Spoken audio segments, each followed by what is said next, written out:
歡迎收睇極限生存系列，我係文影。第一件事就係快啲掘樹，然後揾村莊借下資源啦，做個木鎬，掘個石頭，做全套石頭工具。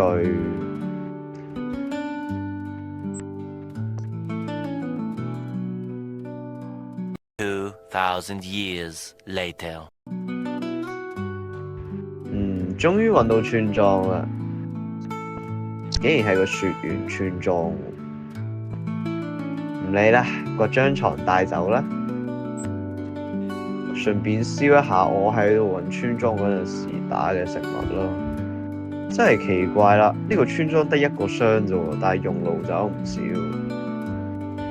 喺呢個期間打啲木頭啦，白樺木係最方便嘅木頭啦，一抬頭撳左鍵就可以掘咯。掘完24個原木應該夠咯，將原木帶走就去掘礦啦。呢個係我第一次玩極限模式，要多帶啲火把先得，否則遇到苦力怕偷襲，呢個系列就會結束啦。依家就去窿裏面掘礦啦。好幸運，一入到去就有鐵啦。好多鐵，掘多啲啦。唔知點解呢，機械版嘅鐵巨人農場成日失效，而且前期有鐵唔掘太浪費啦。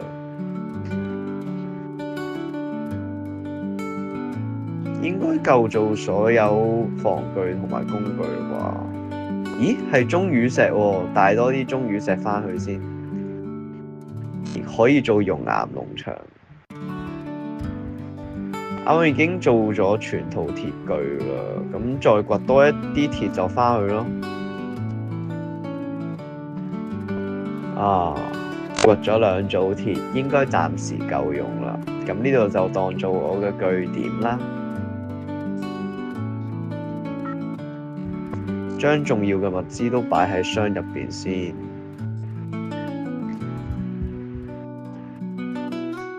而家最缺嘅就係食物，所以我而家喺度起緊一個牧場，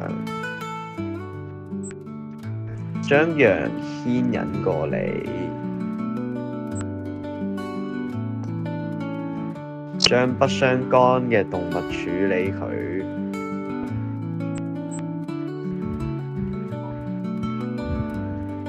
最後將牛引入嚟，咁樣就完成咗。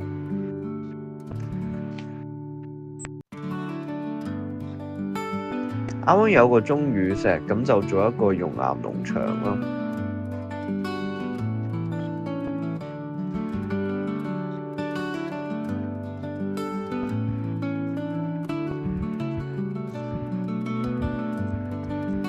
接下來我打算做個農田。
農田終於完成啦，咁依家食物問題解決啦。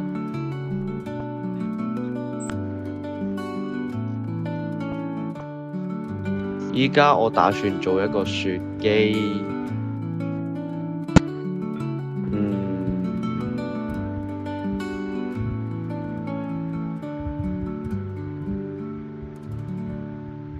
搞掂，而家放個玻璃片就得啦。我推，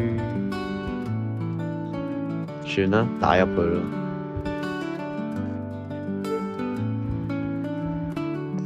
裝置睇嚟可以順利運行。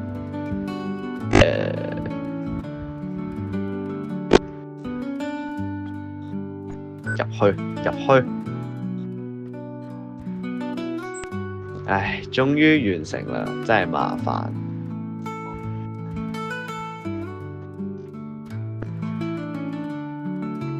今次應該冇問題啦。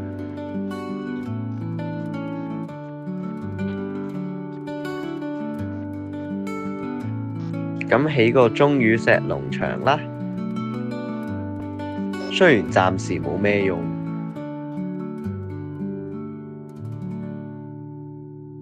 好，咁接下來我打算做個釣魚機，先收集一下材料先。苦力拍，好彩我有盾牌啫，嚇我一跳。2,000 years later。釣魚機喺前期好有用，嗰啲附魔弓、附魔書，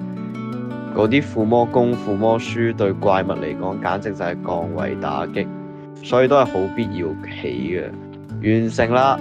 依家只要攞釣竿，想釣就會自動回竿，然後裝上連點器就可以自動釣魚機。咁今日嘅影片就喺呢度結束啦。鍾意嘅話記得 subscribe 我嘅 channel， 都可以 like 同埋 share 我嘅影片喎。